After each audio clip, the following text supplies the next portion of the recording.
When I saw that you can create agricultural systems that are more aligned with nature, it really interests me. And so I thought about how can we do this in an urban area. And we were doing work on greening communities and trying to address issues like food deserts.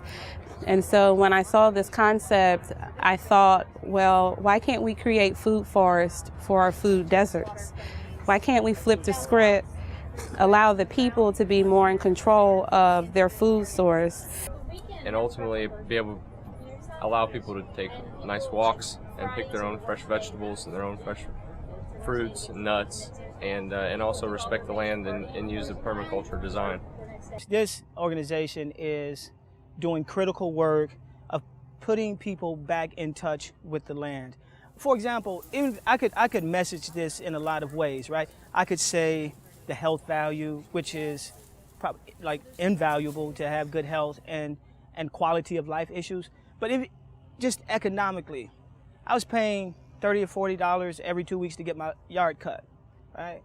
And that's all I was doing.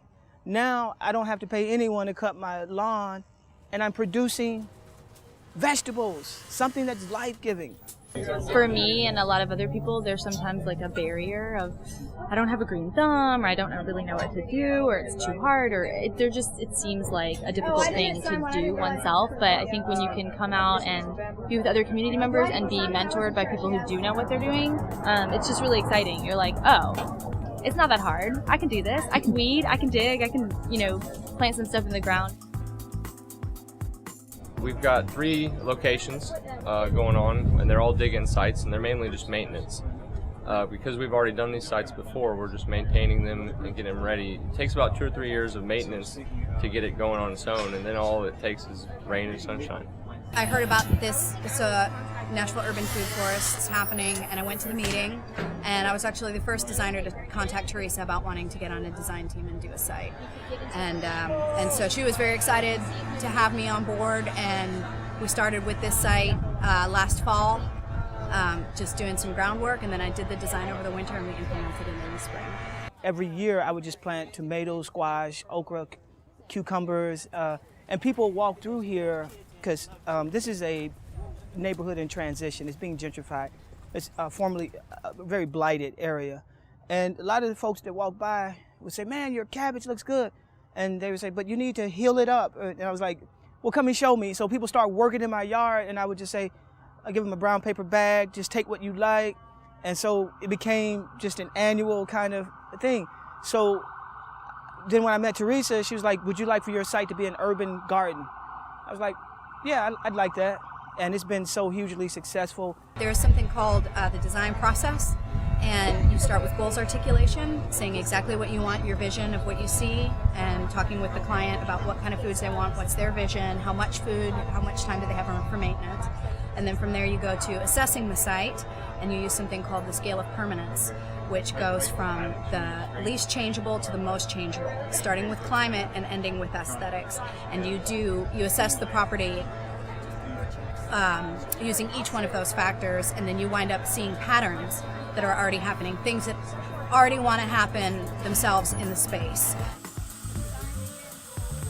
It was important for me that all demographics be included in this process as a part. The 3 permaculture principles are earth care, people care, and fair share. And Tennessee State University has really gone over to me the top with making sure that their students have access to be able to come out here and learn about this stuff. The reason I'm doing this is because me and my grandfather used to plant a garden in this backyard. We used to grow tomatoes, squash, other vegetables like lettuce, watermelons, and a few other things.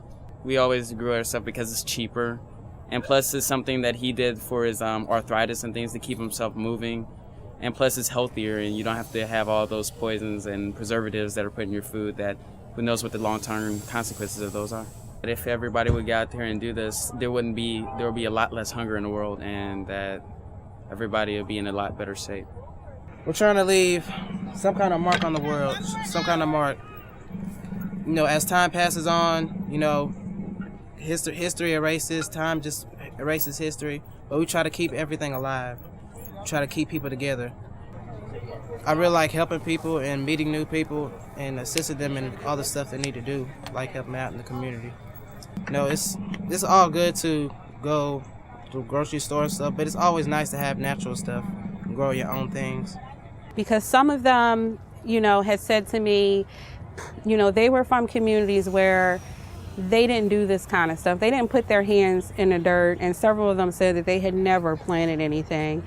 And now, because of this experience, they can't wait to buy a house so that they can plant something in their yard, just because of being able to come here and see what we're doing. And it's exciting to me to know that we have access to students like right up the street, and we have universities, educational institutions that are interested in teaching and facilitating that process. And to know that the students are actually interested. It's been really amazing to see the response from the community. People are getting really excited, and you can see we have all kinds of volunteers that have showed up today, and at every single dig-in, just people that you can see it in their eyes, that it just makes them really happy that this is happening and they can be a part of it. So I'm glad to be here. I know that it takes a lot of support.